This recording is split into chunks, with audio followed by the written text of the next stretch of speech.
Study for self में आपका स्वागत है। आज हम लोग टेस्ट नंबर 6 देखेंगे। बीपीएससी एडीओ के लिए टेस्ट करवाया जा रहा है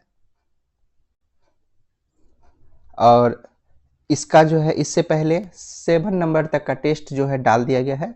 एडिटोरिया का भी 1 से लेकर 15 नंबर तक का टेस्ट डाल दिया गया है। आप वहां से जाके वहां देख सकते हैं। ठीक है, हम लोग पहले क्वेश्चन पे आते हैं।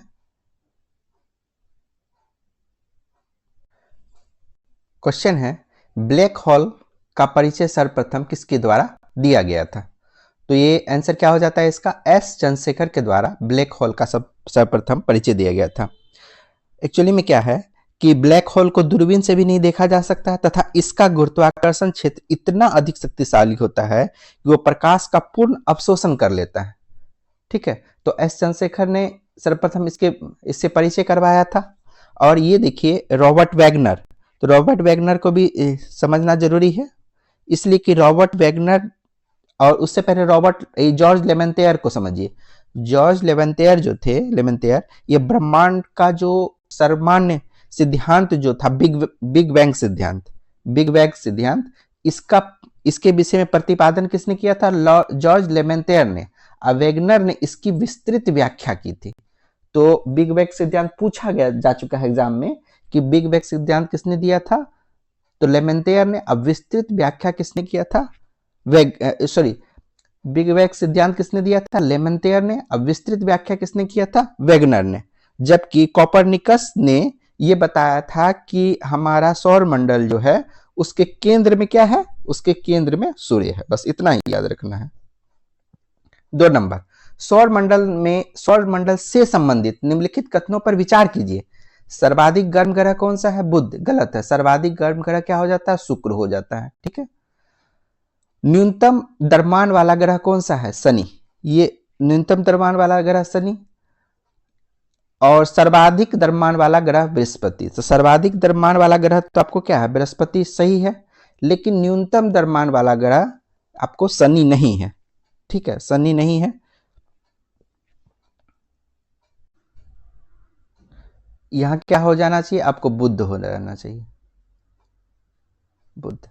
तो सर्वाधिक गर्म ग्रह शुक्र हो गया और न्यूनतम द्रव्यमान वाला ग्रह बुध हो गया। सर्वाधिक द्रव्यमान वाला ग्रह क्या हो गया? आपको बृहस्पति हो गया। ठीक है, तो आंसर क्या हो जाएगा? बी नंबर हो जाएगा। निम्नलिखित में से किस देश से होकर भूमध्य रेखा नहीं गुजरती है? तो भूमध्य रेखा जो आपको मलेशिया और अर्जेंटीना से नहीं गुजरती है। तो किससे किससे गुजरती है? तो कुल मिला के 13 देश से क्या करती है ये भूमध्य रेखा क्या है? पृथ्वी के बीचों बीच जो रेखा जाती है उसे क्या कहते हैं हम लोग? भूमध्य। 0 डिग्री अक्षांश रेखा को क्या कहते हैं? भूमध्य रेखा कहते हैं। अगर आपको याद करना है तो ऐसे आप याद कर सकते हैं, माइक, MIC, और एक आपको याद रखना EBC। तो माइक से क्या याद रखना आपको? मलेशिया, मालदीव। आई से इंडोनेशिया, और सी से आपको किरबाती याद रखना है, किरीबाती। ठीक है। और जबकि EBC से क्या याद रखना है आपको? इसे याद रखना आपको इक्वाडोर।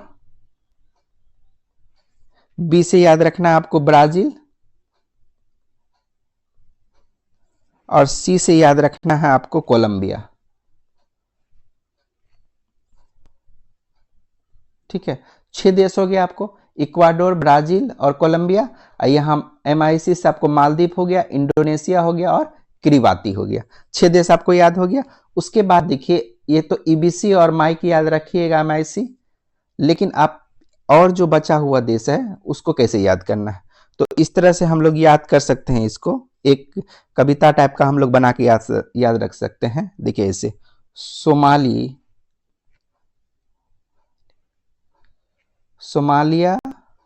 और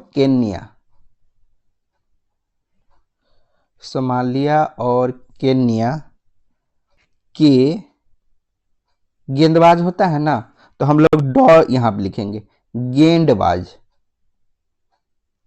की जगह गेंदबाज लिखेंगे। गेंदबाज कांगो में गेबोन गेबोन के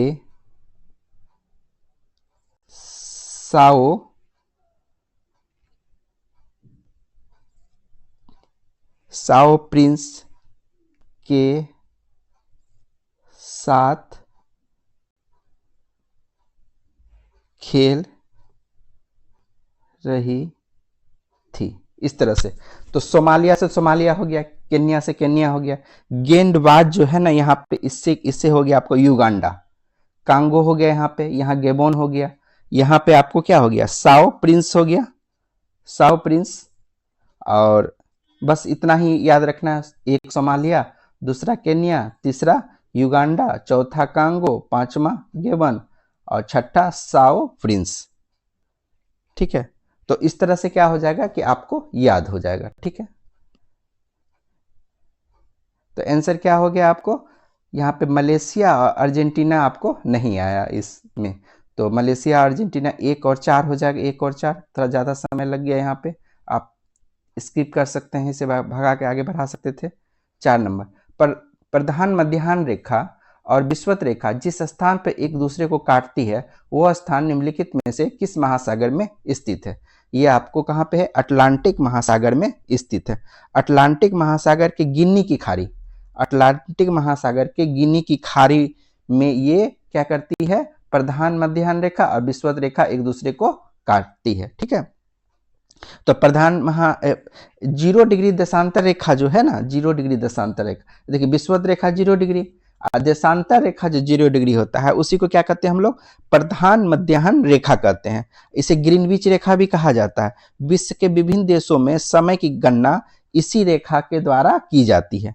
ठीक है, अल्जीरिया, बुर्किना फासो, घाना, टोगो, माली, स्पेन, फ्रांस, इंग्लैंड, ये सब क्या है, 0 डिग्री देशांतर रेखा पर स्थित देश है। अब 5 नंबर पे आते हैं हम लोग, महाद्वीपीय बहाव सिद्धांत का प्रतिपादन किसके द्वारा दिया गया था। तो किसके द्वारा दिया गया था, ये अल्फ्रेड वेगनर के द्वारा। महाद्वीपीय सिद्धांत क्या, प्लेट टेक्टोनिक, मतलब क्या है कि कोई जैसे अफ्रीका है या फिर इंडिया और ऑस्ट्रेलिया है, ये क्या हुआ भविष्य में, ये कल्पना किया गया कि ये एक दूसरे पहले साथ में थे और ये अलग हो गए, इसे क्या कहा जाता है, महाद्वीपीय बहाव का सिद्धांत। ये कहा जाता है कि पूरा अमेरिका जो है, उत्तरी अमेरिका और दक्षिणी अमेरिका जो है और ये अफ्रीका जो है पहले एक ही साथ थे, ये महाद्वीपीय बहाव सिद्धांत के कारण क्या हो गए, अलग हो गए। तो ये सारा कंसेप्ट है अल्फ्रेड वेगनर ने दिया था।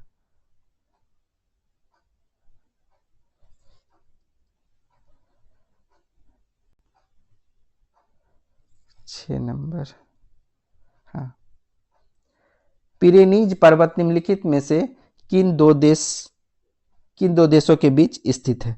तो पिरेनीज पर्वत जो है आपको स्पेन और फ्रांस के बीच क्या है, स्थित है, स्पेन और फ्रांस के बीच स्थित है। 7 नंबर पे आते हैं हम लोग, सूची 1 और सूची 2 का क्या कीजिए, आप मिलान कीजिए।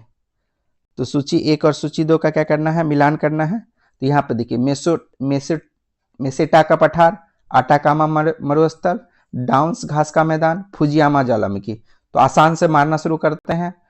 फुजियामा जो ज्वालामुखी कहाँ हो जाएगा, जापान में हो जाएगा। डाउन्स घास का मैदान कहाँ, डाउन सबसे नीचे ऑस्ट्रेलिया के पास डाउन में। और आटाकामा मरुस्थल कहाँ हो जाता है आपको बताइए, आटाकामा मरुस्थल चिली, कहाँ गया चिली, आटाकामा मरुस्थल ये आपको चिली हो गया। और फिर आपको मेसेटा का घास का मैदान, मेसेटा घास का मैदान कहाँ हो जाएगा, स्पेन में हो जाएगा। अब देखिए क्या हो जाएगा, एक नंबर का मेसेटा का घास का मैदान 3 हो गया, आटाकामा मरुस्थल चिली हो गया 4 नंबर, डाउन्स जो घास का मैदान है ये आपको क्या हो गया, ऑस्ट्रेलिया 2 नंबर, फुजियामा ज्वालामुखी 1 नंबर। तो 3 4 2 1, 3 4 2 1 बी नंबर हो जाएगा आंसर। उत्तरी गोलार्ध समानता की स्थिति को ग्रीष्म का अयनांत होता है। इसका मतलब हुआ कि किस दिन ग्रीष्म ऋतु जो है सबसे लंबा होता है। ठीक है, तो क्या हो जाएगा, हम लोग क्या 21 जून को ही क्या मनाया जाता है, विश्व योग दिवस मनाया जाता है, अंतर्राष्ट्रीय योग दिवस मनाया जाता है। तो इसी बात को ध्यान में रख के 21 जून को विश्व योग दिवस मनाया गया था।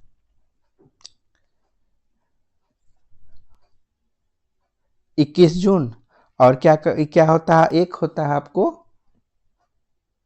अब 22 दिसंबर को क्या होता है, सबसे छोटा दिन। सबसे छोटा दिन 22 दिसंबर को सबसे छोटू दिन ये, बड़ू दिन ये, ठीक है।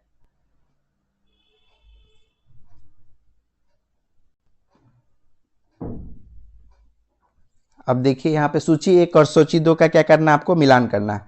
तो 38वीं समांतर रेखा, 49वीं समांतर रेखा, 70वीं समांतर रेखा और मेजी नोट रेखा। देखिए 49वीं समांतर रेखा क्या होगी, यहाँ पे 0 डिग्री है, यहाँ पे जाके बहुत ऊंचाई पर, तो बहुत ऊंचाई पे कौन सा हो सकता है, यहाँ देख लीजिए जर्मनी, फ्रांस, उत्तरी वियतनाम, दक्षिणी वियतनाम, उत्तर कोरिया, दक्षिण कोरिया, देखिए कनाडा काफी ऊपर में है, उत्तरी ध्रुव के से काफी नजदीक है ये कंपेरेटिवली। तो क्या हो जाएगा, इसको इससे आप लगा सकते हैं। संयुक्त राज्य अमेरिका और कनाडा क्या हो सकता है, 49वीं समांतर रेखा। उसके बाद देखिए 38वीं समांतर रेखा किसको लगा सकते हैं, ये देखिए वियतनाम तो नहीं, ये तो भारत के काफी नजदीक है, ठीक है। तो आप ये लगा सकते हैं, उत्तर कोरिया और दक्षिण कोरिया को आप 38वीं समांतर रेखा लगा सकते हैं, क्योंकि ये भी क्या है, यहाँ का आदमी सबको उजला उजला रहता है, गोरा गोरा, तो इसको आप 38वीं समांतर रेखा को इसके साथ लगा सकते हैं। अब देखिए 70वीं समांतर रेखा, ये हम लोग के आसपास ही है, तो ये क्या हो जाएगा, उत्तरी वियतनाम, दक्षिण वियतनाम। अब मेजिनोट रेखा आपको क्या हो जाएगा, जर्मनी और फ्रांस के बीच में हो जाएगा, ठीक है। तो अब देखिए 38वीं समांतर रेखा आपका क्या हो गया, 3, 49वीं समांतर रेखा आपको 4, 70वीं समांतर रेखा आपको क्या हो जाएगा, 2, और मेजिनोट रेखा क्या हो जाएगा, 1। तो 3 4 2 1, 3 4 3 4 2 1, क्या हो जाएगा इसका भी 10 का बी नंबर हो जाएगा। 11 नंबर पे आते हैं हम लोग। अर्धरात्रि का सूर्य किसे कहते हैं, दक्षिण का ब्रिटेन, उगता हुआ सूरज का देश, हजारों झील का समुद्र। देखिए उगता हुआ सूरज तो जान ही रहे हैं, जापान को कहा जाता है, जापान हो गया। दक्षिण का ब्रिटेन इधर आप कहाँ चले जाइए, ऑस्ट्रेलिया के बगल न्यूजीलैंड के पास। अर्धरात्रि का सूरज, अर्धरात्रि का सूरज किसे कहा जाता है, अर्ध अर्धरात्रि का मतलब बहुत पहले ही हो जाता है, यहाँ पे क्या हो गया आपको, नॉर्वे। हजारों झील का समूह किसे कहा जाता है, फिनलैंड को, ठीक है। तो आंसर किसका क्या हो जाएगा, देख लीजिए आप। न्यूजीलैंड, अर्धरात्रि का सूरज जो है, ये अर्धरात्रि का सूरज क्या हो गया आपको, नॉर्वे हो गया, ये 2 हो गया आपको। दक्षिण का ब्रिटेन 1 हो गया, उगता हुआ सूरज 4 हो गया, और हजारों झीलों का समूह 3 हो गया। तो 2 1 4 3, 2 2 1 4 2 1 4 3, डी नंबर हो जाएगा। देखिए निम्नलिखित में से कौन सा स्थानीय गर्म पवन नहीं है, तो स्थानीय गर्म पवन मतलब स्थानीय मतलब हमेशा इस स्थान पे चलता रहता है, तो इसको स्थानीय गर्म पवन कहते हैं। चिनूक है, ब्लैक रोलर है, लू है। विली विली जो है ये चक्रवात है, ये स्थानीय पवन नहीं है। ये जो है आपको ऑस्ट्रेलिया का स्थानीय पवन, जो एक बड़ी मौसमी घटना, ये ऑस्ट्रेलिया का स्थानीय पवन जो एक बड़ी मौसमी घटना ना है, ना कि अन्य तरह का लगातार चलने वाला स्थानीय पवन है।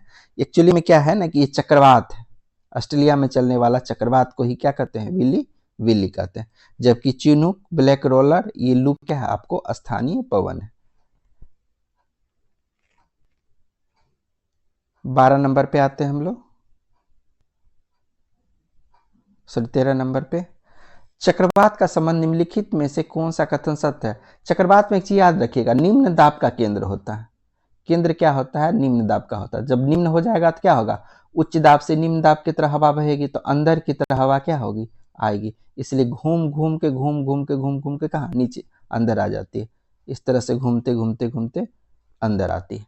तो अब देखिए क्या है, चक्रवात में हवाएं आसपास के उच्च दाब क्षेत्र से निम्न दाब क्षेत्र की ओर चलती है। सही बात बोले कि निम्न दाब का क्या होता है, केंद्र होता है। बस एक लाइन अगर पकड़िएगा तो ये भी सही हो जाएगा।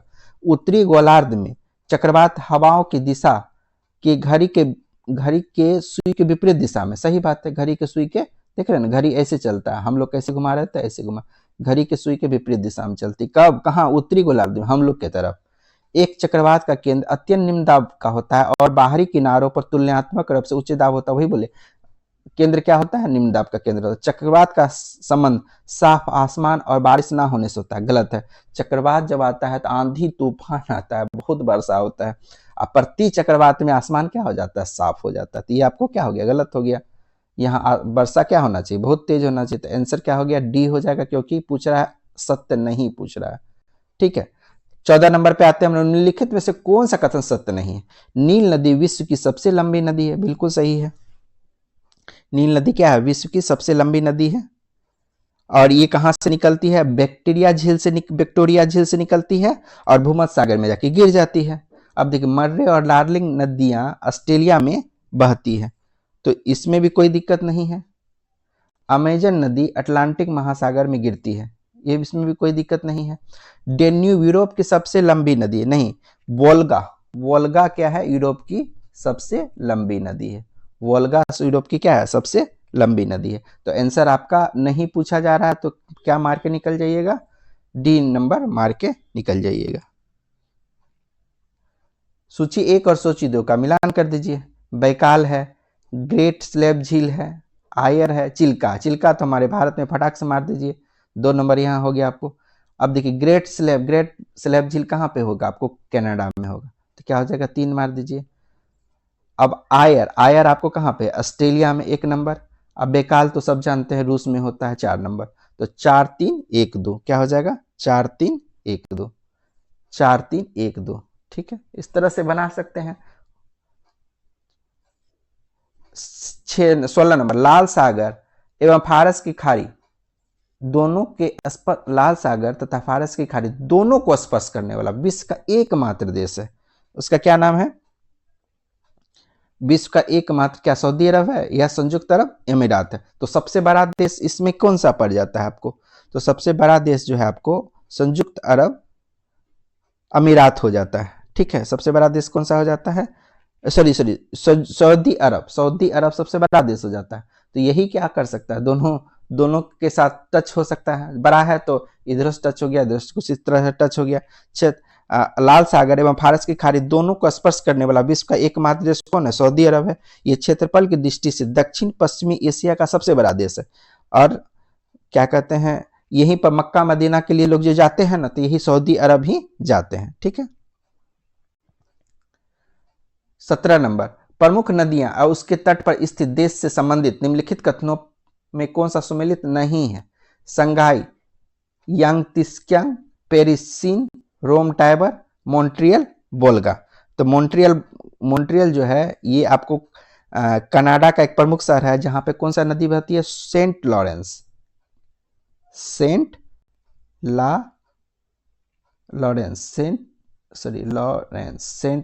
नदी बहती है। कहां पे? मॉन्ट्रियल में। कनाडा का एक शहर है। और सारा क्या है आपको? संघाई यांगतिस्क्यांग है, पेरिस का सीन, रोम का टावर, ये सब सही है। मॉन्ट्रियल का क्या हो जाएगा? सेंट लॉरेंस हो जाएगा। ठीक है। 18 नंबर पे आइए। कह रहा है कि वायुमंडल में व्याप्त विभिन्न गैसों का घटते क्रम में द्रव्यमान के अनुसार निम्नलिखित में से कौन सा सही है? तो सबसे ज्यादा कौन सा? नाइट्रोजन, कितना? 78%। उसके बाद क्या? ऑक्सीजन, कितना? 21%। उसके बाद क्या? आर्गन यहाँ पे आर्गन, यहाँ आ जाइए। और नाइट्रोजन, ऑक्सीजन, यहाँ आर्गन कितना होता है? 0.93%, 0.93%। उसके बाद आपको क्या हो जाएगा? कार्बन डाइऑक्साइड कितना हो जाएगा? 0.03। तो आंसर क्या हो जाएगा? बी नंबर आपको हो जाएगा।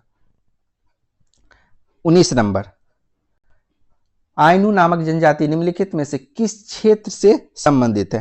तो आइनू नामक जनजाति जो है आपको कहां से संबंधित है? जापान से संबंधित है। जबकि आप देखिएगा कालाहारी से क्या हो गया? बुशमेन आपको कालाहारी मरुस्थल से हो जाता है। टुंडा प्रदेश जो है याकू जनजाति आपको टुंडा प्रदेश से हो जाता है। ठीक है। जबकि तातर ये जनजाति आपको रूस के साइबेरिया में पाया जाता है। ठीक है। 20 नंबर, पूर्वी द्वीप समूह का निम्नलिखित में से कौन सा द्वीप तीनों में विभाजित है? तो एक पूर्वी द्वीप समूह है जो कि एक द्वीप समूह है, और वो अलग अलग देश के में क्या हो जाता है? बंटवारा हो गया। एक तो ये देखिए बोर्निया वो द्वीप है जो कि 3 देश में बटा हुआ है। बोर्निया एक द्वीप है जो 3 देश में बटा हुआ है।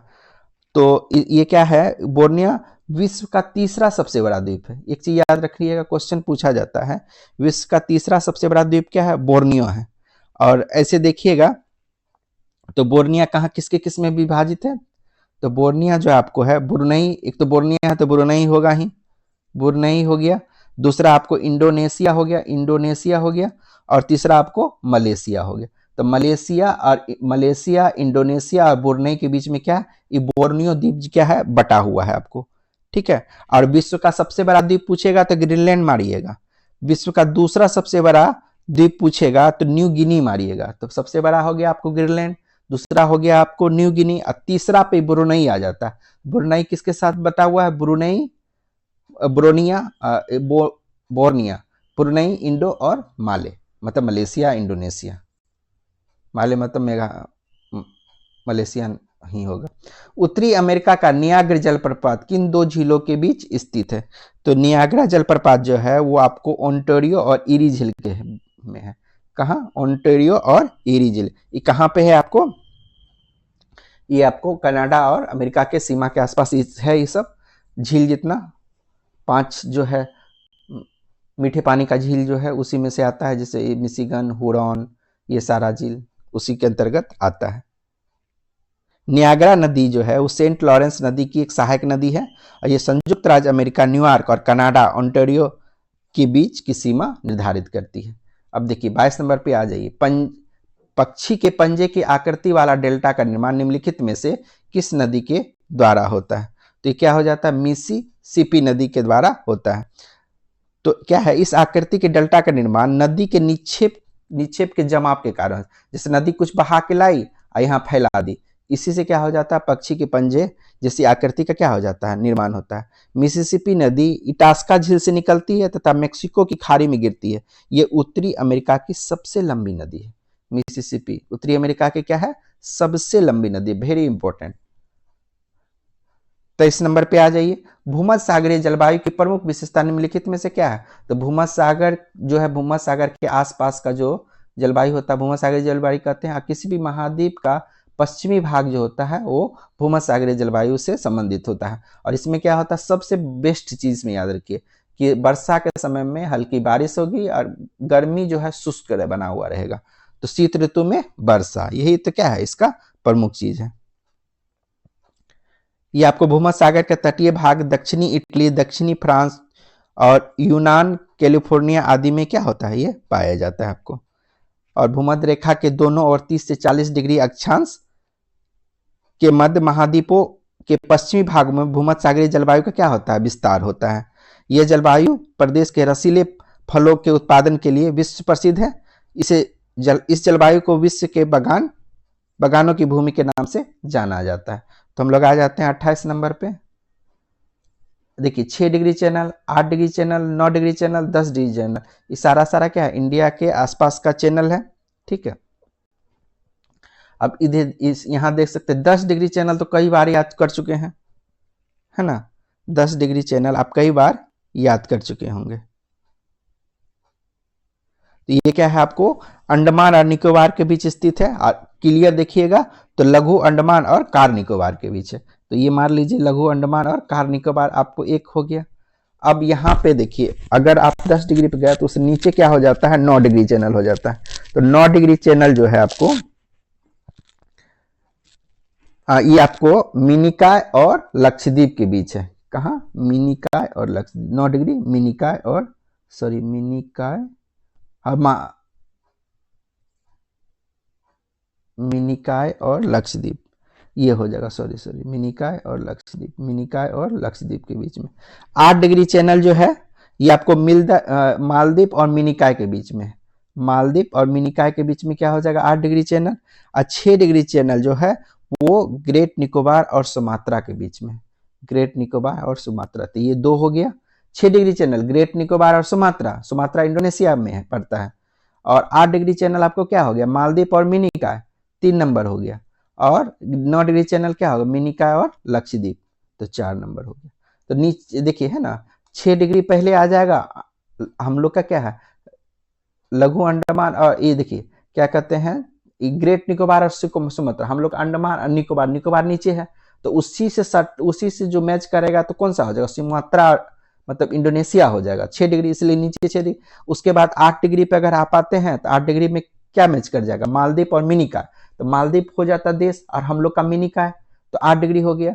अब हम लोग अपने देश के पास पहुंच जाएगा तो 9 डिग्री, तो 9 डिग्री जो होगा 9 डिग्री मिनिकॉय और लक्षद्वीप, मिनिकॉय और लक्षद्वीप 9 डिग्री हो गया। और 10 डिग्री तो जान ही रहे हैं अंडमान निकोबार, मतलब लघु अंडमान और कार निकोबार। इस तरह से आप पकड़ सकते हैं। आंसर क्या हो जाएगा 2 3 4 1, 2 2 3 4 1 डी नंबर। 29 नंबर पे आते हैं हम लोग। क्या कह रहा है कि कुमायूं हिमालय का विस्तार निम्नलिखित में से किन नदियों के बीच स्थित है। तो देखिए कुमायूं हिमालय जो है सतलज और काली, सतलज और काली। तो सबसे पहले ये कुमायूं हिमालय जो है सबसे पहले क्या होगा पंजाब हिमालय, ठीक है पंजाब हिमालय। उसके बाद आपको क्या हो जाता है कुमायूं हिमालय, उसके बाद नेपाल हिमालय, और उसके बाद आपको असम हिमालय। तो यहाँ जो नदी बहती है पंजाब हिमालय, तो ये सतलज हो गया, यहाँ पे सिंधु, यहाँ पे सतलज, सिंधु सतलज। यहाँ ये पंजाब के बाद क्या हो गया कुमायूं हो गया। तो कुमायूं हिमालय में जो है एक सतलज के बाद काली हो गया, ठीक है। यहाँ पे क्या हो जाएगा काली, और ये क्या है नेपाल हिमालय, तो नेपाल हिमालय में काली और तीस्ता, ठीक है। ये आपको असम हिमालय, तो असम हिमालय में तीस्ता और देहांग। तो इस तरह से हो जाता है। तो सिंधु और सतलज, तो सिंधु और सतलज में कौन सा पंजाब हिमालय हो गया, और सतलज और काली तो कुमायूं हिमालय हो गया, काली और तीस्ता नेपाल हिमालय, और तीस्ता और दिहांग तो ये क्या हो जाता है असम हिमालय हो जाता है। तो पूरा आपको याद हो गया। 30 नंबर, नीलगिरी पर्वत की सबसे ऊंची चोटी निम्नलिखित में से कौन सा है। तो नीलगिरी की सबसे ऊंची चोटी क्या है डोडा बेटा है। तो ये क्या देखिए, देखिए ये आपको पश्चिमी पठार है और ये पूर्वी पठार है। यहीं पर जो इसका मिलन स्थल है इसी को क्या कहते हैं हम लोग नीलगिरी पहाड़ी है। और इसी पे क्या पाया जाता है डोडा बेटा सबसे ऊंची चोटी है। जबकि अन्नायमुडी जो है दक्षिण भारत की सबसे ऊंची चोटी अन्नायमुडी है, ये अन्नामलाई पहाड़ पे स्थित है, ठीक है। और ये जो आपको नीलगिरी पहाड़ी जो है ये आपको केरल तमिलनाडु की सीमा पर, इस केरल कर्नाटक और तमिलनाडु की सीमा पर विस्तार है। कई बार पूछा जा चुका है कि कहां कहां विस्तार है इसका, तो केरल में भी है, कर्नाटक और तमिलनाडु में भी इसका विस्तार है।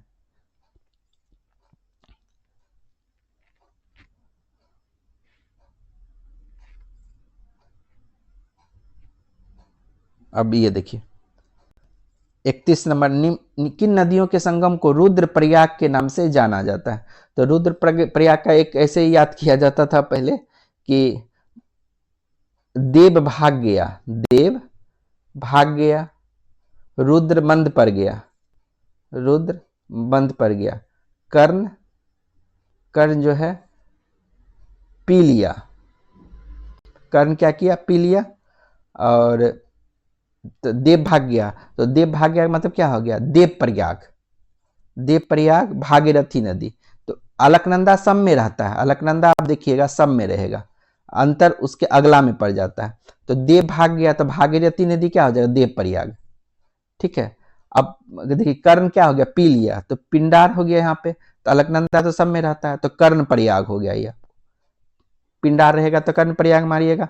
मंदाकिनी तो रुद्र क्या हो गया मंद पर गया, मंद पर गया तो क्या हो गया ये रुद्र प्रयाग हो गया।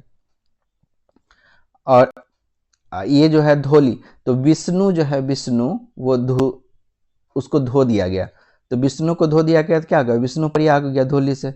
तो इस तरह से आप याद कर सकते हैं। तो रुद्र प्रयाग, तो रुद्र क्या हो गया मंद पर गया, तो रुद्र मंद पर गया, रुद्र मंद पर गया तो मंदाकिनी। तो ये क्या हो जाएगा सी नंबर आपका आंसर हो जाएगा। तो इसी तरह से याद किया जाता था। 32 नंबर पे आते हैं, निम्नलिखित में से कौन सा दर्रा उत्तराखंड में स्थित नहीं है।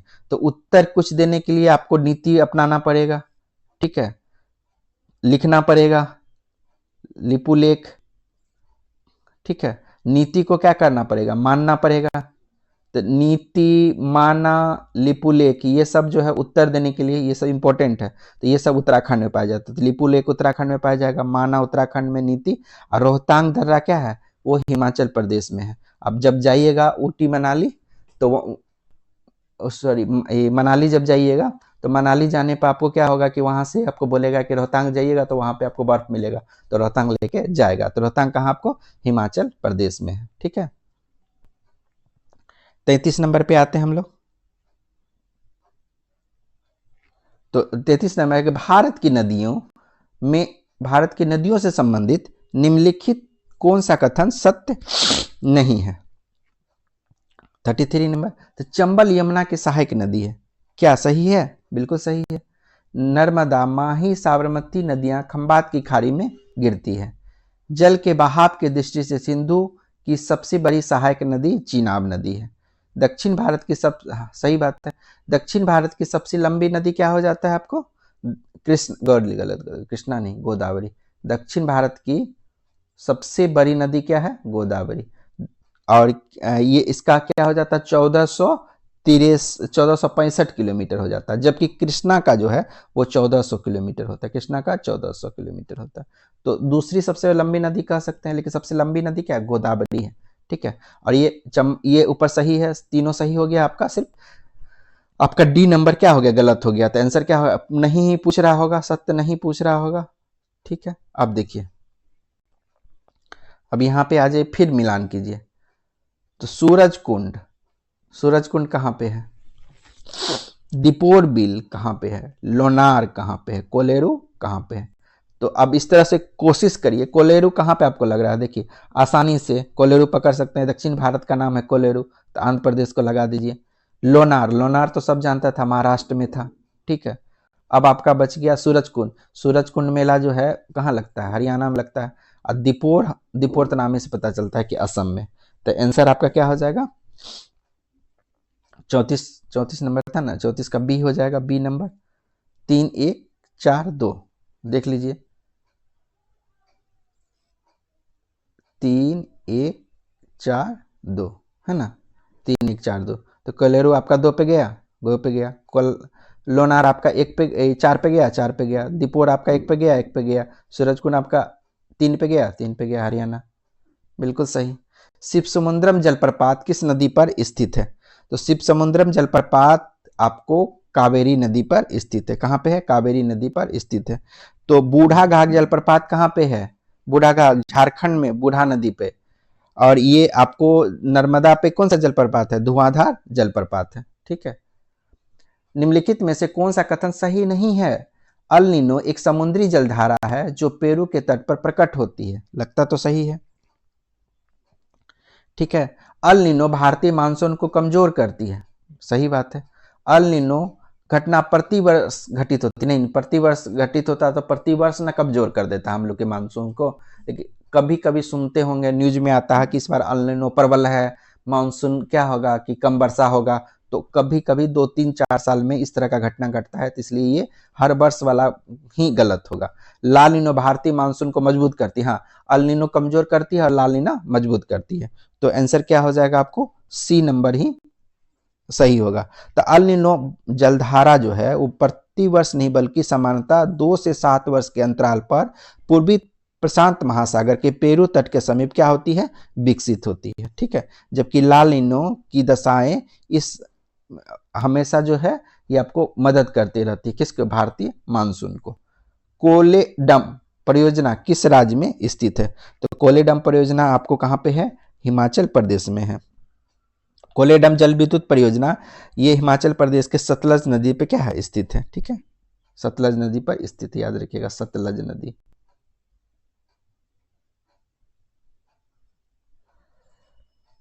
कोलेडम सतलज नदी। सूची 1 और 2 का क्या करना है? अब आपको मिलान करना है। पूरब का स्कॉटलैंड, स्कॉटलैंड क्या है? बहुत खूबसूरत है, इसलिए क्या मार दीजिएगा? मेघालय मार दीजिएगा। भारत का पेरिस, पेरिस का क्या मतलब हो गया? पेरिस, भारत का पेरिस का क्या मतलब हो गया? सुंदर शहर। तो जयपुर हम लोग का क्या है? सुंदर शहर था। पूर्व का वेनिस, वेनिस का क्या मतलब हो गया? कि चलता, हमेशा नाव चलते रहे। तो नाव कहाँ चलता है? कोच्चि में। कहीं जाने के लिए भी, एक दूसरे जाने के लिए भी क्या? भारत का मैनचेस्टर क्या हो जाएगा? भारत का मैनचेस्टर आपको मुंबई हो गया। ठीक है। भारत का मैनचेस्टर मुंबई हो गया। तो मिलान कर लीजिए। ये क्या हो गया? 4। भारत का पेरिस तो हो गया आपको 2। पूर्व का वेनिस आपको 3। भारत का मैनचेस्टर 1। 4 2 3 1। तो 4 2 3 1, 1 नंबर ही क्या हो जाएगा? आपका आंसर हो जाएगा। अब हम लोग आते हैं कितने नंबर पे? 39 नंबर पे आते हैं। ठीक है। 39 में क्या है कि निम्नलिखित में कौन सा युग्म सुमेलित नहीं है? तो भारतीय दलहन अनुसंधान संस्थान कानपुर सही है। भारत का डेयरी अनुसंधान संस्थान केरल करनाल सही है। राष्ट्रीय चावल शोध संस्थान कटक ये भी सही है। भारतीय गन्ना अनुसंधान संस्थान कोयम्बटूर, फटाक से आप लोग सही मारिएगा। क्यों? क्योंकि आप लोग ने याद किया है कि अनुसंधान संस्थान जो है आपको भारतीय गन्ना अनुसंधान संस्थान कहाँ पे है? कोयम्बटूर में। लेकिन क्या है कि ऐसा गलत है। गन्ना प्रजनन संस्थान प्रजनन संस्थान और अनुसंधान संस्थान अलग अलग है। तो प्रजनन संस्थान कोयम्बटूर में है, लेकिन अनुसंधान संस्थान आपको कोयम्बटूर में नहीं है, ठीक है, बल्कि कहाँ है ये? लखनऊ में है, लखनऊ में है। तो गन्ना अनुसंधान संस्थान बोलेगा तो लखनऊ, और गन्ना प्रजनन संस्थान बोलेगा तब क्या मारिएगा? कोयम्बटूर मारिएगा, ठीक है। तो सम्मिलित नहीं, यही हो गया आपका। पूर्व मध्य रेलवे का मुख्यालय कहाँ स्थित है? तो पूर्व मध्य रेलवे का मुख्यालय क्या कहाँ गया? हाजीपुर में स्थित है। पूर्व मध्य रेलवे का मुख्यालय कहाँ पे है? आपको हाजीपुर में है।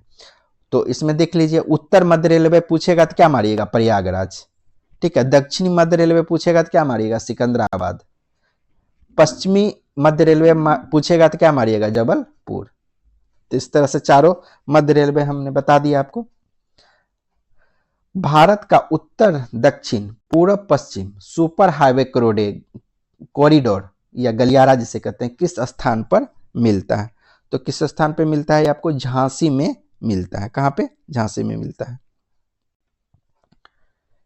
42 नंबर पर आते हैं। माही सुगंधा नामक प्रजाति का संबंध किस फसल से है? तो माही सुगंधा नामक प्रजाति का संबंध धान के फसल से है। जबकि और धान का फसल का थोड़ा मैं बता देता हूं कि आभा, अभय, जया, प्रभा, आकाश, गरिमा, गीतांजलि, कृष्णा, कावेरी, हंसा, अन्नपूर्णा, ये सब क्या हो गया? धान का हो गया, ठीक है। 43 नंबर पे आइए, 43 पे आ जाइए। निम्नलिखित में से कौन सा भारत की सबसे महत्वपूर्ण खनिज सेल समूह है? सबसे महत्वपूर्ण खनिज सेल समूह तो जान ही रहे हैं कि धारवाड़ क्षेत्र हो जाता है। धारवाड़ क्षेत्र में बहुत सारा अच्छा खनिज क्या होता है? पाया जाता है। आपको धारवाड़ जो है कर्नाटक के क्षेत्र में फैला हुआ है आपको, और भी जैसे अरावली पर्वत श्रेणी, छोटा नागपुर का पठार, मेघालय का शिलोंग रेंज में इसका क्या है? धारवाड़ क्षेत्र का क्या है? आपको विकास हुआ है। और यहाँ पे जो देखिएगा आप कि सोना, लोहा, अबरक, मैग्नीज, कोबाल्ट, क्रोमियम, टंगस्टन, तांबा, ये सब क्या है? धारवाड़ क्षेत्र में आपको पाया जाता है। 44 नंबर, बेलाडेला निम्नलिखित में से किस लौह अयस्क के खनन के लिए प्रसिद्ध है? तो बेलाडेला जो है आपको हेमाटाइट अयस्क के लिए क्या है? प्रसिद्ध है। यह खान छत्तीसगढ़ के दांतेवाड़ा जिला में स्थित है। यह भारत की दूसरी सबसे बड़ी मशीनीकृत खान है। 45 नंबर पे आते हैं हम लोग। भारत में कोयले का खनन सर्वप्रथम प्रारंभ हुआ था, तो कहां पे प्रारंभ हुआ था? रानीगंज में। रानीगंज कहां पे है? आपको पश्चिम बंगाल में रानीगंज, ये दामोदर नदी घाटी में स्थित पड़ता है, जो कि भारत का देश का एक महत्वपूर्ण कोयला का उत्पादन केंद्र है। 46 नंबर, निम्नलिखित में से कौन सा ताप विद्युत परियोजना बिहार में स्थित नहीं है? कांटी मुजफ्फरपुर, बरौनी बेगूसराय, नबीनगर जो है कहाँ पे पड़ जाता है? आपको औरंगाबाद में। और ये औरैया आपको उत्तर प्रदेश में पड़ता है। कहाँ पे? उत्तर प्रदेश में पड़ता है।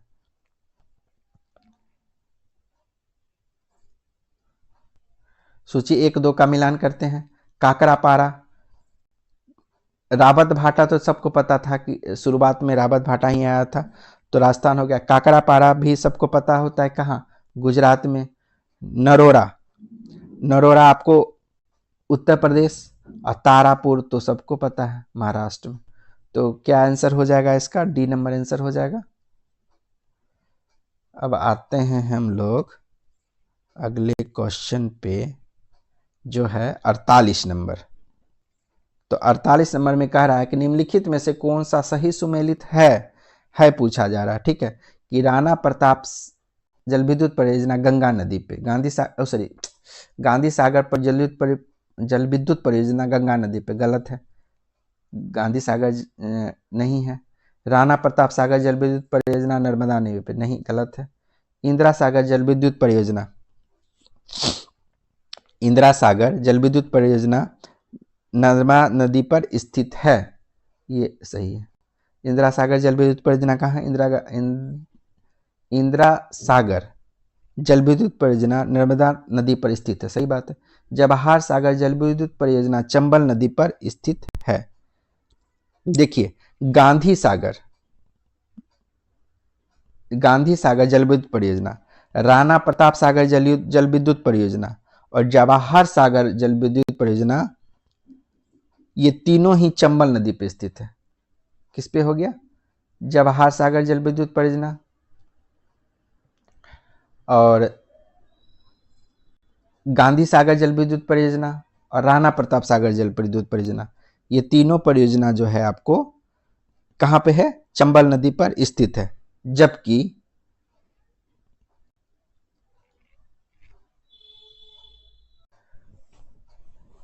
गांधी सागर, राणा प्रताप सागर और जवाहर सागर किस पे आ गया आपको? चंबल नदी पे, चंबल नदी पे। इंदिरा सागर जल विद्युत परियोजना किस पे आ गया आपको? नर्मदा नदी पे। किस पे? नर्मदा नदी पे। इंदिरा सागर जल विद्युत परियोजना नर्मदा, इंदिरा सागर जल विद्युत परियोजना नर्मदा नदी पे। तो आंसर देखिए डी ही हो जाएगा ना, क्योंकि एक यही तो मैच कर रहा था ना, बाद बाकी क्या है? सब गलत है। 49 नंबर, यहाँ हो पहले लगता है कि मेरे मुंह से निकल गया था, क्या यमुना निकल गया था ना, नहीं नर्मदा होता है, ठीक है। निम्नलिखित में से किस लौह इस्पात संयंत्र की स्थापना द्वितीय पंचवर्षीय काल में नहीं हुई थी? तो राज, दाब, भार, राज, दाब और भार। तो देखिए राजस्थान राजस्थान में जो राउरकेला जो हुआ था जर्मनी से हुआ था, ठीक है। दुर्गापुर ब्रिटेन के द्वारा बना था और ये भिलाई जो है वो रसिया के द्वारा बना था। तो राजदाब भार द्वितीय पंचवर्षीय योजना में, तो भिलाई क्या हो गया? बना था। दुर्गापुर ब्रिटेन के द्वारा बना था और जर्मनी के द्वारा क्या बना था? राउरकेला बना था। तो ये तीनों तो क्या हो गया? राजदाब भार से बन गया था, लेकिन बोकारो आपको नहीं बना था। 49 नंबर का क्या हो जाएगा? डी आंसर हो जाएगा। बोकारो लौह इस्पात संयंत्र की स्थापना तृतीय पंचवर्षीय योजना काल में 1964 ईस्वी को पूर्व सोवियत संघ की सहायता से की गई थी। यह कहाँ पे है? झारखंड में स्थित है। तृतीय पंचवर्षीय योजना में बोकारो का निर्माण हुआ और राजदाब भार वालों का कहाँ हुआ? द्वितीय पंचवर्षीय योजना में। 50 नंबर, निम्नलिखित में से कौन सा कथन सत्य नहीं है? सबसे बड़ा बंदरगाह कहाँ पे है? सबसे बड़ा बंदरगाह मुंबई में, सबसे गहरा बंदरगाह विशाखापत्तनम में, प्राकृतिक कहाँ? ये कृत्रिम बंदरगाह है। चेन्नई आपको क्या है? कृत्रिम बंदरगाह। तो ये क्या हो गया? गलत हो गया आपको। एलेप्पी नामक बंदरगाह केरल में है, बिल्कुल सही है। सेतु समुद्रम परियोजना का उद्देश्य निम्नलिखित में से किससे जोड़ना है? तो सेतु समुद्रम परियोजना जो है वो आपको ये मन्नार की खाड़ी को पाक खाड़ी से जोड़ना है। मन्नार की खाड़ी को पाक की खाड़ी से क्या करना है? जोड़ना है। 52 नंबर पे आते हैं, तिब्बत में कैलाश मानसरोवर क्षेत्र निम्नलिखित में से किन नदियों का स्रोत है? तो ये किस नदी का स्रोत है आपको? सिंधु का स्रोत है, सिंधु का स्रोत है और आपको सतलज का स्रोत है। कैलाश मानसरोवर सिंधु और सतलज का क्या है? स्रोत है। गंगा आपको कहाँ से निकलती है? गंगा तो उत्तराखंड में गंगोत्री ग्लेशियर से निकलती है, ठीक है। 53 नंबर पे आते हैं हम लोग, निम्नलिखित में से कौन सी नदी रिफ्ट घाटी या भ्रंश दोनी होकर प्रवाहित होती है? तो क्या है आपको? ये नर्मदा नदी। नर्मदा जो है ये आपको विंध्याचल और सतपुड़ा के बीच से ये नदी क्या होती है? निकलती है। विंध्याचल और सतपुड़ा के बीच से निकलती है कौन? नर्मदा नदी। इधर से कौन सी निकलती है? ताप्ती नदी। 54 नंबर पे आइए। 54 नंबर बताइए कि भारत के पूर्वी तट पर स्थित सबसे बड़ी लेगून झील निम्नलिखित में कौन सा है? तो सबको पता है चिल्का झील क्या है? सबसे बड़ा लेगून झील है। वही पुलिकट झील देखिएगा तो भारत की दूसरी सबसे बड़ी खारे पानी की झील है। ये आंध्र प्रदेश और तमिलनाडु के द्वारा साझा किया जाता है, ठीक है। कोलेरू देखिएगा तो मीठा पानी का आपको झील हो जाता है, जो आंध्र प्रदेश में कृष्णा और गोदावरी नदी के डेल्टा के बीच स्थित है। और ये केली बेली देखिएगा तो तमिलनाडु में स्थित है। तो आंसर क्या हो जाएगा? चिल्का हो जाएगा। 55 नंबर, भारत के उत्तरी मैदान में स्थित शीत ऋतु में वर्षा का मुख्य कारक निम्नलिखित में से क्या है? शीत ऋतु में वर्षा हम लोग के यहाँ पश्चिमी विक्षोभ, इस बार का जो न्यूज में क्या है कि पश्चिमी विक्षोभ थोड़ा कमजोर है, हिमालय तक ही रह गया है। ये उत्तर भारत में जो हम लोग के यहाँ तक मतलब बिहार तक आ पाता है, वहां तक इस बार कमजोर रूप में है। इसी कारण से गर्मी अभी फरवरी आपको क्या थोड़ा गर्म महसूस हो रहा है। ठीक है। 56 नंबर, निम्नलिखित में से किस प्रकार के वन में पाइन, फर, स्प्रू और देवदार आदि वृक्षों की क्या रहती है? प्रधानता रहती है। तो ये हो जाता है आपको शंकुधारी वन में इसकी प्रधानता रहती है। देखिए अब इसमें देखिएगा उष्णकटिबंधीय वर्षा वन के बारे में अगर देखिएगा, ये वन जो है अमेजन बेसिन, कांगो बेसिन जैसी क्षेत्र में पाए जाते हैं। इसमें मोहगनी, सागवान, रबर के पेड़ जैसे चौड़े पत्ते वाले सदाबहार वृक्ष होते हैं। कहाँ? उष्णकटिबंधीय वर्षा वन में। जो कांटेदार दिखेगा तो राजस्थान के कुछ हिस्से या अफ्रीका के साहिल जैसे शुष्क क्षेत्रों में पाए जाने वाले बबूल या प्रोसोपिस जैसी कांटेदार प्रजातियां होती है जो शुष्क परिस्थितियों में अनुकूल अपने आप को बनाए रखती है। अब मैंग्रोव तो जान ही रहे हैं कि मैंग्रोव वन कहाँ? अपने यहाँ सुंदरबन जो है वो क्या है? मैंग्रोव वन है। ये जैसे भारत में सुंदरबन, फ्लोरिडा के मैंग्रोव वन जहां मुख्य रूप से लवण प्रतिरोधी पेड़ जैसे कि राइजोफोरा और अविसेनिया पाए जाते हैं। ठीक है, तो समझ गए। 57 नंबर, खनिजों का भंडार मुख्य रूप से निम्नलिखित में से किसे जाना जाता है? खनिज का भंडार के रूप में किसे जाना जाता है? तो आपको क्या हो गया? पाठार को ही खनिज के भंडार है ना। दक्कन का पठार के आसपास ही ना सब कुछ आपको कलेरो, ये क्या कहते हैं, कर्नाटक में जो आपको सोना लोहा वगैरह निकलता है। ठीक है। 58 नंबर, जनजातियों और उससे संबंधित क्षेत्रों में निम्नलिखित युग्म पर क्या कीजिए? आप विचार करके बताइए। तो 58 नंबर आ गए हम लोग। तो भोटिया जनजाति जो है ये कह रहा है कि राजस्थान में पाया जाता है। गुज्जर जनजाति कह रहा है कर्नाटक में पाया जाता है। तो गुज्जर जनजाति, एक बार गुज्जर लकड़वाला जो हम लोग न्यूज में पढ़े थे, ये जम्मू कश्मीर में होता है। क्या हाँ होता है? जम्मू कश्मीर में होता है। जबकि कुछ होता है, कुछ आपको हिमाचल प्रदेश, उत्तराखंड में भी क्या होता है? ये गुज्जर जनजाति पाया जाता है। अब ये देखिए कोटा जनजाति राजस्थान दिया हुआ है, नहीं, कोटा शहर है राजस्थान में, जनजाति नहीं है। कोटा जनजाति आपको तमिलनाडु में पाया जाता है। कहाँ? तमिलनाडु में आपको नीलगिरी क्षेत्र में क्या है? कोटा जनजाति पाया जाता है। जबकि भोटिया जनजाति देखिएगा तो ये आपको कहाँ पाया जाता है? उत्तराखंड, हिमाचल प्रदेश और सिक्किम में पाया जाता है। भोटिया जनजाति उत्तराखंड, हिमाचल और सिक्किम, मेन तो सिक्किम ही हम लोग जानते थे। भोटिया जनजाति राजस्थान में तो नहीं पाया जाता है। अब उसके बाद देखिए डफला एक बचा, तो डफला आपको कहाँ पाया जाता है? अरुणाचल प्रदेश में पाया जाता है। सही हो गया। तो भोटिया आप कहाँ मारिएगा? सिक्किम में। सिक्किम के साथ साथ आपको उत्तराखंड, हिमाचल प्रदेश भी हो गया। गुज्जर आपको जम्मू कश्मीर में मारिएगा। जम्मू कश्मीर के बगल में फिर आपको हिमाचल और उत्तराखंड भी थोड़ा थोड़ा पाया जाता है। कोटा याद रखिएगा, कोटा राजस्थान में नहीं, कहाँ? तमिलनाडु में पाया जाता है। अब आते हैं 59 नंबर, ट्रांस हिमालय और हिमाद्री पर्वतमाला के मूल में मुख्यतः किस प्रकार की चट्टानें पाई जाती है? तो ये क्या हो जाता है आपको? ग्रेनाइट चट्टान इसके मूल में पाई जाती है। हिमाद्री महान हिमालय पर्वत का सबसे ऊंचा और सबसे उत्तरी भाग है। यह मूल मुख्यतः कठोर क्रिस्टलीय आग्नेय और रूपांतरित चट्टान से बना है, जिसे ग्रेनाइट का मुख्य घटक इसमें पाया जाता है। ठीक है। 60 नंबर पे आते हैं हम लोग। 60 नंबर में कह रहा है कि सागरमाला परियोजना से संबंधित निम्नलिखित कथनों पर विचार कीजिए। इसकी घोषणा 15 अगस्त 2003 को तत्कालिक प्रधानमंत्री अटल बिहारी वाजपेयी के द्वारा किया गया था। सही बात है। इसकी शुरुआत प्रधानमंत्री नरेंद्र मोदी द्वारा की गई। सही बात है। ये एक वाणिज्य उद्योग मंत्रालय की प्रमुख पहल है। गलत, वाणिज्य उद्योग मंत्रालय का क्यों पहल रहेगा सागरमाला परियोजना का बात? ठीक है। तो किसका है ये? आपको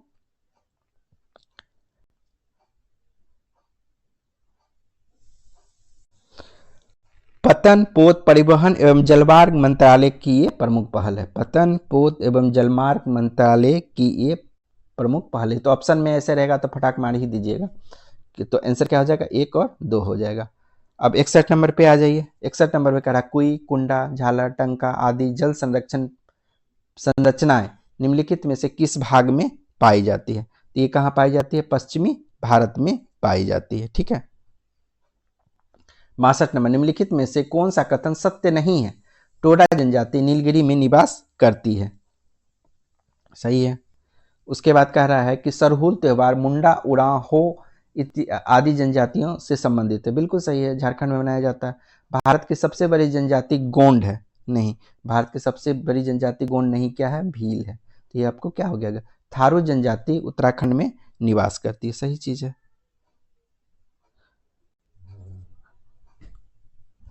गोरखपुर किस नदी के किनारे स्थित है? तो गोरखपुर आपको क्या हो जाएगा? राप्ती नदी के किनारे स्थित है। इंद्रावती के किनारे कौन सा है? आपको जगदलपुर। सिप्रा नदी के किनारे कौन सा है? आपको उज्जैन। रामगंगा नदी के किनारे आपका कौन सा है? बरेली शहर। 64 नंबर पे आ जाइए। कह रहा है कि निम्नलिखित में से कौन सा कथन सत्य नहीं पूछा जा रहा है? तो सत्य नहीं पूछा जा रहा, कह रहा है कि राजस्थान में मरुस्थल क्षेत्र में सर्वाधिक दैनिक तापांतर पाया जाता है। सही बात। वो सुबह और शाम, मतलब सुबह और दोपहर या रात और दोपहर के बीच का जो टेम्परेचर का डिफरेंस रहता है बहुत ज़्यादा रहता है। ठीक है। मानसून की उत्पत्ति दक्षिण पश्चिमी हवाओं के द्वारा होती है। तमिलनाडु में मानसून सामान्य महीने के नवंबर दिसंबर में होता है। सही बात। तो लौटता हुआ मानसून के कारण वर्षा होता है वहाँ पे। भारत के राज्यों में तमिलनाडु में मानसून का आगमन सबसे पहले होता है। गलत, केरल में ना सबसे पहले होगा। कहाँ होगा? केरल में।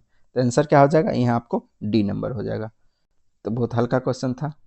66 नंबर पे आते हैं। 65 नंबर पर निम्नलिखित में से कौन सा कथन सत्य नहीं भी पूछा जा रहा है इसमें भी। ठीक है। तो क्या कहा जा रहा है कि भारत में सर्वाधिक क्षेत्र में पाई जाने वाली मिट्टी जलोढ़ मिट्टी। बिल्कुल सही।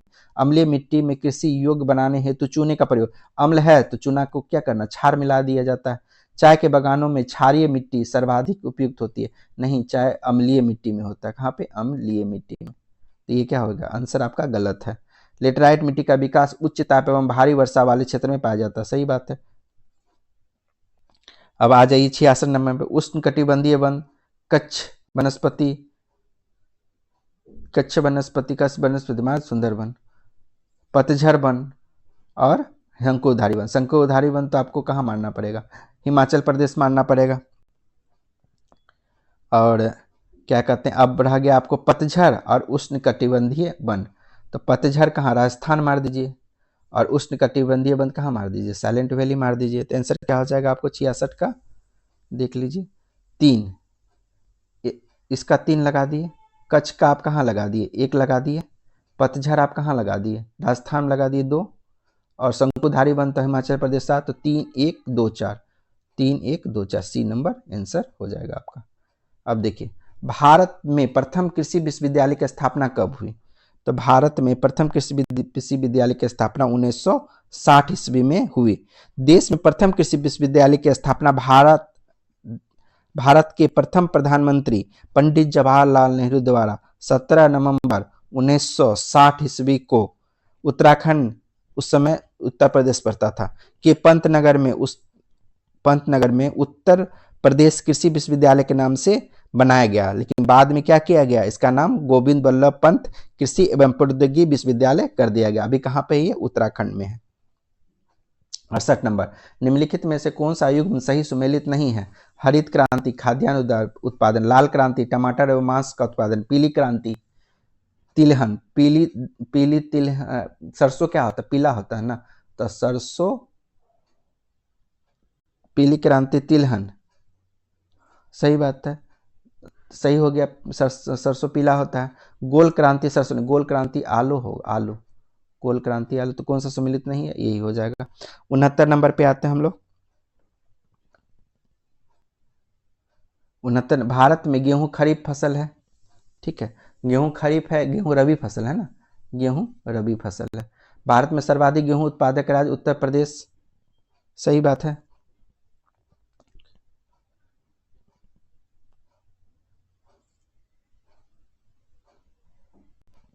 और कल्याण सोना जया पद्मा गेहूं की नहीं, कल्याण सोना जया पद्मा गेहूं का नहीं है। ये आपको क्या कहा जाता है? गेहूं और धान, धान का। करनाल बंट कवक द्वारा उत्पन्न रोग है जो गेहूं को प्रभावित करता है, सही है। तो क्या हो गया आपको, एक 2 सही हो गया, एक आपको 4 नंबर सही हो गया।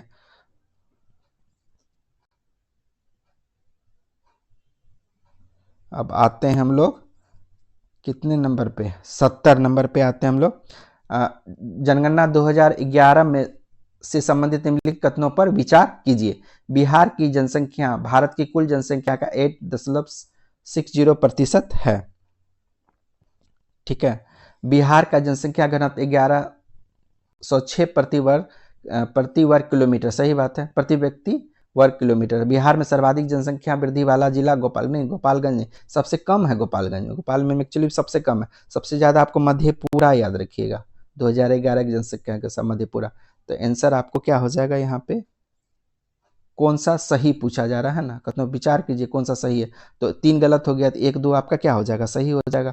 72 नंबर पे आते, कोसी नदी के संदर्भ निम्नलिखित कथनों पर विचार कीजिए। यह नदी खगड़िया जिले में गंगा नदी मिलती, नहीं, ये आपको कुर्सेला में, कटिहार जिले के कुर्सेला में मिलती है। तो ये आपको क्या गलत हो गया। नेपाल इसे सप्तकोसी के नाम से जाना जाता है, बिल्कुल सही है। तो आंसर क्या हो जाएगा, केवल 2 सही होगा। 71 नंबर का केवल 2 सही होगा। 72 पे आते हैं, निम्नलिखित में से कौन सा झील बिहार में स्थित है। अनुपम झील, कांवर झील, गोगाबिल झील, ये सारा झील क्या है आपको, कौन सा झील बिहार में स्थित है, अच्छा ये पूछा जा रहा। तो आपको अनुपम झील जो है बिहार में स्थित है, और कहाँ पे, कैमूर में। और कांवर झील आपको बेगूसराय में, और गोगाबिल झील कटिहार में। ये तीनों कहाँ है, बिहार में हो गया। और लेकिन फुलहर झील जो है उत्तर प्रदेश के पीलीभीत में है। तो 4 नहीं जाएगा, तो 1 2 3 लगा दीजिए आप, 1 2 3। जनगणना 2011 के अनुसार बिहार के कुल लिंगानुपात व शिशु लिंगानुपात क्रमशः कितना है, 918 और 935 हो जाता है। क्या होता है, 918 और 935 हो जाता है। अब आते हैं हम लोग 74 नंबर पे, 74 पे आते हैं। बिहार के निम्नलिखित में से किस जिले की सीमा नेपाल से नहीं लगती। अररिया का है, सुपौल का है, मधुबनी का है, गोपालगंज को उत्तर प्रदेश से लगता है। ठीक है, आंसर डी हो जाएगा। तिरहुत नगर का निर्माण किस नदी पर किया गया है। तो तिरहुत का निर्माण जो है आपको, ये आपको गंडक नदी पर किया गया है। निम्नलिखित में से कौन सी नदी कैमूर के पठार को छोटा नागपुर के पठार से अलग करती है। तो ये आपको कौन सा नदी, कैमूर का पठार को छोटा नागपुर के पठार से क्या करना है, अलग करना है।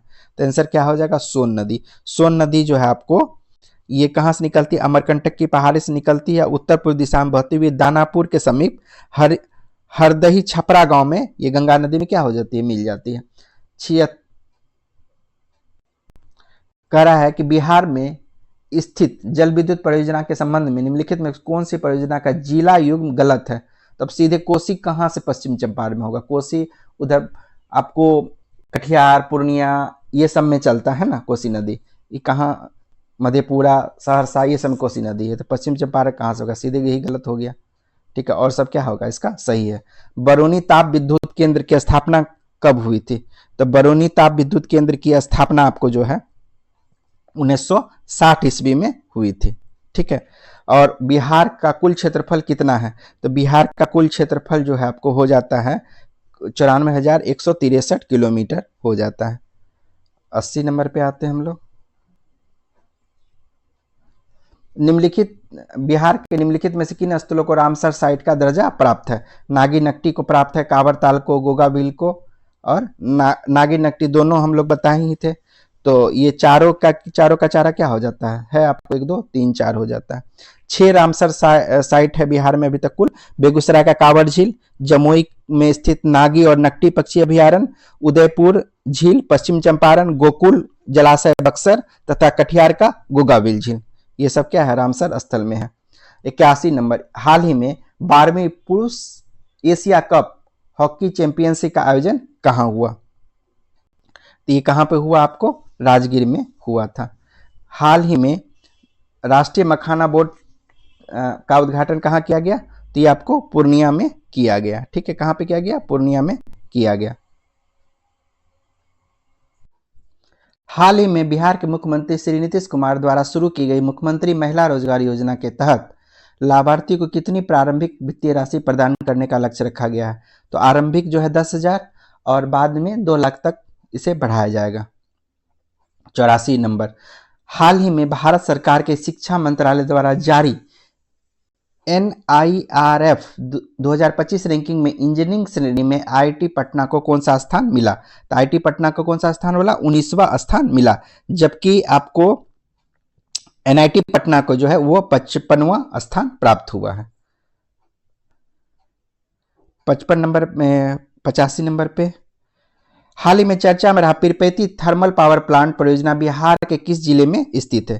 तो पीरपैंती तो भागलपुर में जिले में ही है, तो उसका पावर प्लांट भी क्या होगा? भागलपुर जिले में होगा। हाल ही में बिहार के किस जिले में देश का पहला गन्ना अनुसंधान केंद्र स्थापित करने की घोषणा की गई है?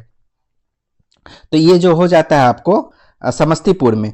हाल ही में ये घोषणा की गई है कि देश का पहला और विश्व का 5वां गन्ना अनुसंधान केंद्र बिहार के समस्तीपुर जिले में स्थित किया जाएगा। वर्तमान में अंतर्राष्ट्रीय स्तर पर केवल 4 गन्ना अनुसंधान केंद्र कार्यरत है, जो कि चीन में है, बांग्लादेश, तंजानिया और दक्षिण अफ्रीका में स्थित है। 87 नंबर पे आते हैं हम लोग। हाल ही में संपन्न खेलो इंडिया यूथ गेम 2025 में बिहार ने कुल कितने स्वर्ण पदक जीते हैं? तो बिहार ने कुल जो है 7 स्वर्ण पदक जीते हैं।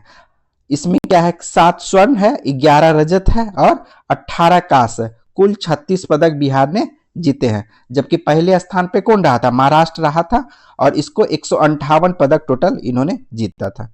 भारत का कम स्थान था? बिहार का 15वां स्थान था। बिहार का 15वां स्थान था। खेलो इंडिया यूथ गेम का शुभंकर क्या था?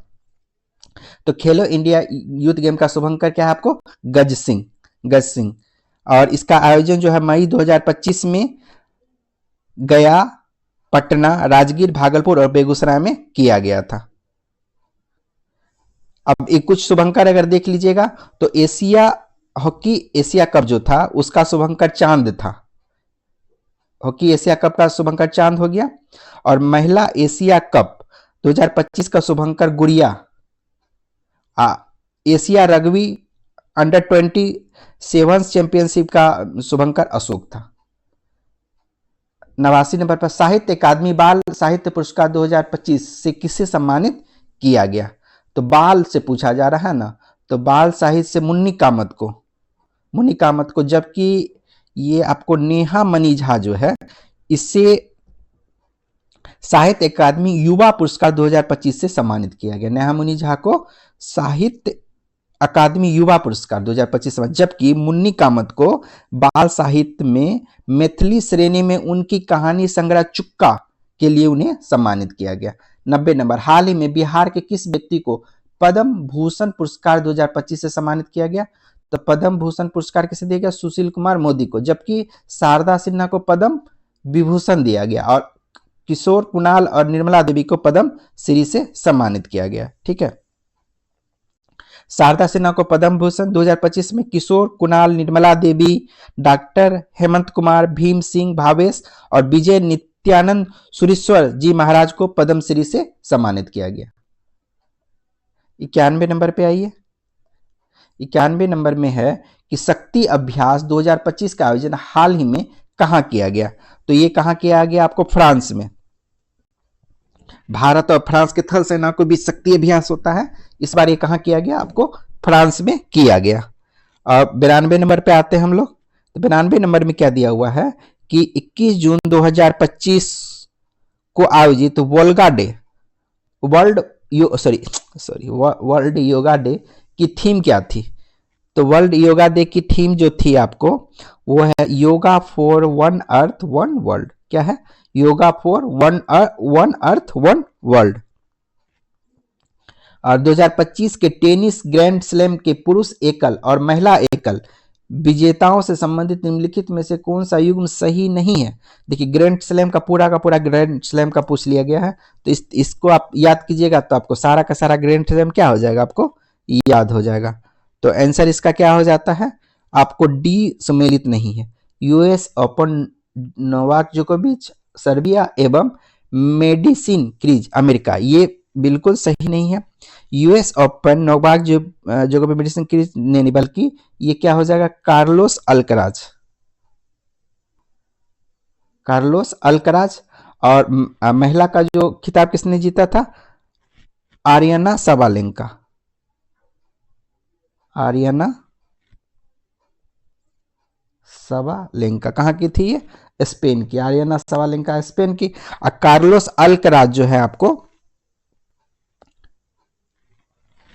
कार्लोस अल्कराज आपको स्पेन के है, स्पेन का। कार्लोस अल्कराज और आरियाना सबालेंका। कार्लोस अल्कराज और आरियाना सबालेंका। आरियाना सबालेंका जो है आपको कहाँ? बेलारूस की खिलाड़ी है। कार्लोस अल्कराज स्पेन का खिलाड़ी है। और उसके बाद तो यह देखिए कार्लोस अल्कराज स्पेन का है ही। तो इस तरह से आप क्या कर सकते हैं, और ये सारा क्या आपको सही है। तो चारों का चारों ओपन टेनिस 2025 में हुआ था। आप उसको देख लीजिए और याद कर लीजिए। अगर ध्यान में नहीं है तो कोई बात ही नहीं है। 94 नंबर सुमेलित कीजिए। 94 का सुमेलित करने के लिए कहा जा रहा है। तो अब देख लीजिए 94 नंबर में क्या है कि विश्व हाइड्रोजन शिखर सम्मेलन 2025 का आयोजन रॉटरडम, कहाँ है? रॉटरडम में हुआ था। छठा बिम्स्टेक शिखर सम्मेलन 2025 का आयोजन बैंकॉक में हुआ था। ठीक है। उसके बाद क्या है कि 17वां ब्रिक्स शिखर सम्मेलन 2025 का आयोजन रियो डी जेनेरियो में हुआ था। उसके बाद जो है मोबाइल वर्ल्ड कांग्रेस 2025 का आयोजन बार्सिलोना में हुआ था। Barcelona 2 number. तो क्या हो जाएगा? 1 3 4 2, 1 3 4 2। बी नंबर क्या हो जाएगा? इसका आंसर हो जाएगा। 95 नंबर हाल ही में चर्चा में रही पुस्तक the one cricket my life and more के लेखक कौन है? तो इसके लेखक कौन हो जाते हैं आपको? शिखर धवन। क्या है? शिखर धवन इसके लेखक है। 95 हो गया। 5 क्वेश्चन बचा हुआ। 96 पे आते हैं हम लोग। 76वें गणतंत्र दिवस समारोह 2025 के मुख्य अतिथि कौन थे? इस बार 76वें गणतंत्र दिवस 2025 जो हुआ था, 25 अभी 26 का गणतंत्र दिवस हो गया है। यह देखिएगा अभी आपको कहाँ से आया था? ये लोग यूरोपीय यूनियन से आया था, लेकिन इस बार 76वें गणतंत्र दिवस का बात किया जा रहा है। तो ये जो है आपको प्राबोवो सुबियांतो, ये कहाँ के हैं? आपको इंडोनेशिया के राष्ट्रपति हैं प्राबोवो सुबियांतो। 97 नंबर पे आ जाइए। 97 नंबर में कह रहा है कि सूची का मिलान कीजिए। यहां भी सूची का ही क्या करना है? मिलान करना। देश का पहला बाल मुक्त जिला कौन सा हो गया? देश का पहला बाल मुक्त जिला बालोद छत्तीसगढ़। बालोद छत्तीसगढ़ 4 नंबर। बालोद छत्तीसगढ़। देश का पहला सेमीकंडक्टर नवाचार संग्रहालय कहाँ पे? हैदराबाद में। हैदराबाद कहाँ पे? 3 नंबर हैदराबाद। देश का पहला क्वांटम कंप्यूटिंग गांव, क्वांटम कंप्यूटिंग गांव अमरावती। हाँ सही बात है, 2 नंबर अमरावती। और देश का पहला ग्रीन डाटा सेंटर तो गाजियाबाद बचा है। तो 4 3 2 1, 4 3 2 1, 4 3 2 1 बी नंबर हो जाएगा आपका। 98 पाई हाल ही में किस देश का पहला हाल ही में देश का पहला राज्य कौन बना जिसने सार्वजनिक वितरण प्रणाली पीडीएस में राशन वितरण के लिए आधार आधारित फेस ऑथेंटिकेशन प्रक्रिया की शुरुआत की है? तो कौन सा हो जाता है? हिमाचल प्रदेश के द्वारा यह काम किया गया है। 99 पाइए 11वां भारत अंतर्राष्ट्रीय विज्ञान महोत्सव 2025 का आयोजन किस शहर में किया गया? तो कहाँ किया गया था? ये चंडीगढ़ शहर में किया गया था। संविधान दिवस 2025 की थीम क्या थी? तो संविधान दिवस 2025 हमारा संविधान हमारा स्वाभिमान। हमारा संविधान हमारा स्वाभिमान क्या हो जाएगा? 1 नंबर आंसर हो जाएगा। तो इस तरह से आपका ये क्या हुआ? समाप्त हो गया है। और 7 नंबर टेस्ट अपलोड कर दिया गया है।